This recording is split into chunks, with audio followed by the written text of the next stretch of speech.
हिंदू धर्म में जो त्यौहार मनाए जाते हैं वो हिंदू पंचांग के हिसाब से मनाए जाते हैं, इसलिए हर बार हिंदू त्यौहार एक ही तारीख को नहीं आते। लेकिन मकर संक्रांति एक ऐसा त्यौहार है जो हर वर्ष एक ही तारीख को आता है। मतलब मकर संक्रांति हमेशा 14 या 15 जनवरी को ही आती है। काफ़ी लोग इसके बारे में सोचते हैं लेकिन इसके जवाब को नहीं जानते। तो आइए जानते हैं कि मकर संक्रांति 14 जनवरी को ही क्यों मनाई जाती है। मकर संक्रांति हिंदुओं का एक प्रमुख त्यौहार माना जाता है। इस दिन विशेष रूप से तिल और गुड़ से मिठाई बनाने और उन्हें खाने का रिवाज रहा है। दूसरी ओर इस दिन पतंग उड़ाने का भी रिवाज रहा है। मकर संक्रांति को भारत के अलग अलग हिस्से में अलग अलग रूप में मनाया जाता है, जैसे तमिलनाडु में पोंगल, गुजरात में उत्तरायण, असम में मागी बिहू और कर्नाटक में सुग्गी हब्बा के रूप में। कई दूसरे देशों में भी इसे अलग अलग नामों से मनाया जाता है। सभी स्थानों पर मकर संक्रांति को मनाने की अलग अलग कहानियाँ और अलग अलग वजह हो सकती है, लेकिन मकर संक्रांति 14 जनवरी को ही क्यों मनाई जाती है इसके बारे में बहुत कम लोग जानते हैं। मकर संक्रांति को अलग अलग मान्यताओं के साथ भले ही मनाया जाता हो, लेकिन इसके पीछे एक खगोलीय घटना छुपी है जो हर वर्ष एक ही तारीख को होती है।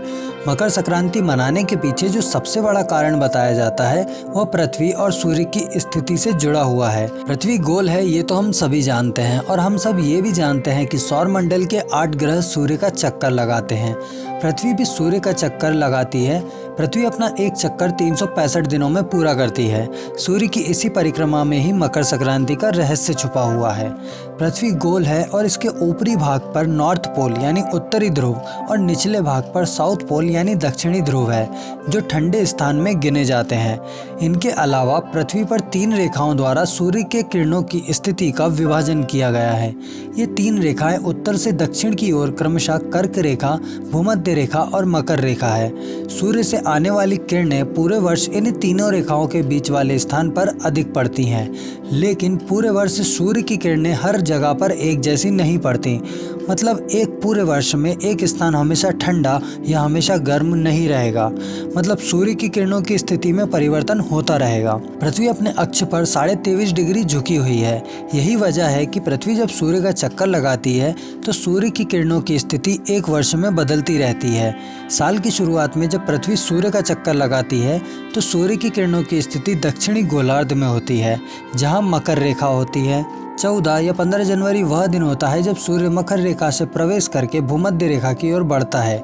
इसे ही मकर संक्रांति या उत्तरायण कहते हैं। इसका मतलब है कि जब सूर्य की रेखाएं मकर रेखा यानी ट्रॉपिक ऑफ कैप्रिकॉर्न पर पड़ती हैं और उन्हें क्रॉस करती हैं, उस घटना को मकर संक्रांति के रूप में मनाया जाता है। मकर संक्रांति को हिंदू धर्म में एक विशेष त्यौहार माना जाता है। ऐसा माना जाता है कि इस दिन सूर्य देव मकर राशि में प्रवेश करते हैं। ऐसा भी माना जाता है कि इस दिन से धरती पर अच्छे दिनों की शुरुआत हो जाती है, क्योंकि सूर्य इस दिन से उत्तरी गोलार्ध की ओर गमन करते हैं। इससे देवताओं का दिन आरंभ होता है। ऐसा भी माना जाता है कि इस दिन स्वर्ग का दरवाजा खुल जाता है। इस दिन किया गया दान पुण्य अधिक फलदायी होता है। धार्मिक मान्यताओं में ऐसा भी माना जाता है कि मकर संक्रांति ही वो दिन था जब भीष्म पितामह ने अपनी देह का त्याग किया था। मकर संक्रांति भले ही एक खगोलीय घटना हो, लेकिन इसका अपना विशेष महत्व है। जनवरी तक भारत में कड़ाके की ठंड पड़ती है, जिसके बाद इंसानों को और प्रकृति को सूर्य की तपिश की ज़रूरत होती है। मकर संक्रांति के दिन से ही सूर्य उत्तर की ओर गमन करते हैं और उत्तर में स्थित सभी स्थलों को ऊर्जा देने का कार्य करते हैं, जिससे प्रकृति पर काफ़ी असर पड़ता है। यदि सूर्य उत्तर की ओर गमन न करे तो संपूर्ण उत्तरी गोलार्ध बर्फ से ढक जाएगा। इसलिए मकर संक्रांति का विशेष महत्व माना जाता है।